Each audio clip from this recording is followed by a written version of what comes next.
കേരളത്തിലേക്ക് വിനോദസഞ്ചാരത്തിന് വേണ്ടി എത്തിയ ഒരു വിദേശിയെ മരിച്ച നിലയിൽ കണ്ടെത്തി. ഡെങ്കിപ്പനി ബാധിച്ചാണ് വിദേശി മരിച്ചത്. ഫോർട്ട് കൊച്ചിയിലെ ഹോം സ്റ്റേയിലാണ് ഈ സംഭവം ഉണ്ടായത്.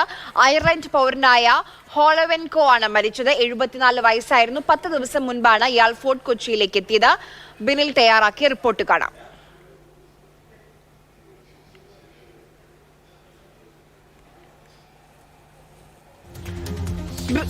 ബിനിൽ നമുക്കിപ്പം വിവരങ്ങളുമായി ചേരുകയാണ് കൊച്ചിയിൽ നിന്ന്. ബിനിൽ, ഡെങ്കിപ്പനിയാണ് മരണകാരണമെന്നാണ് ലഭ്യമാകുന്ന വിവരം. പോലീസ് നൽകുന്ന മറ്റു വിവരങ്ങൾ എന്തൊക്കെയാണ്?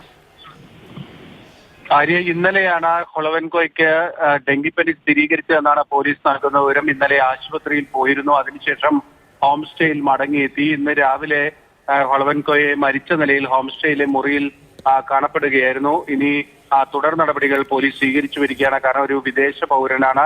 വിദേശ പൗരന്റെ മൃതദേഹം അദ്ദേഹത്തിന്റെ നാട്ടിലേക്ക് എത്തിക്കണമെങ്കിൽ അതിനുള്ള നടപടിക്രമങ്ങളടക്കം പൂർത്തീകരിക്കേണ്ടതുണ്ട്.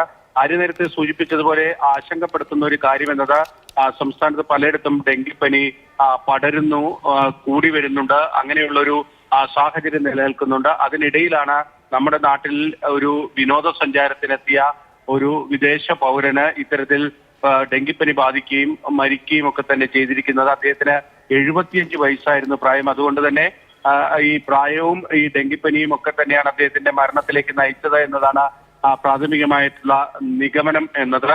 10 ദിവസത്തിലേറെയായി ഫോർട്ട് കൊച്ചിയിലെ ഹോം സ്റ്റേയിലായിരുന്നു ഈ അയർലൻഡ് പൗരൻ ഉണ്ടായിരുന്നത്. ഇതിനിടയിൽ തന്നെയാണ് അദ്ദേഹത്തിന് ഡെങ്കിപ്പനി പിടിപെട്ടിരിക്കുന്നതെന്ന് വേണമെങ്കിൽ നമുക്ക് അനുമാനിക്കേണ്ടി വരും. കാരണം അത്രയും ദിവസം അദ്ദേഹം ഫോർട്ട് കൊച്ചിയിൽ തന്നെയാണ് ഉണ്ടായിരുന്നത്. കൊച്ചിയിലടക്കം പലയിടത്തും ഡെങ്കിപ്പനി കൂടുതലായി റിപ്പോർട്ട് ചെയ്യുന്ന ഒരു സാഹചര്യവുമുണ്ട്. അതുകൊണ്ട് തന്നെ ഇപ്പോൾ ഈ ഡെങ്കിപ്പനി ബാധിച്ച ഒരു വിദേശ പൗരൻ മരിച്ചത് സ്വാഭാവികമായും ആശങ്കപ്പെടുത്തുന്ന ഒരു കാര്യം തന്നെയാണ്. നേരത്തെ അദ്ദേഹം കേരളത്തിലെ മറ്റ് പല ഭാഗങ്ങളിലും കറങ്ങിയ ശേഷമാണ് ഫോർട്ട് കൊച്ചിയിൽ എത്തിയത് എന്നതാണ് പോലീസ് നൽകുന്ന വിവരം. എന്തായാലും മൃതദേഹം തുടർ നടപടികൾക്കായി ഇപ്പോൾ മോർച്ചറിയിലേക്ക് മാറ്റിയിരിക്കുകയാണ്.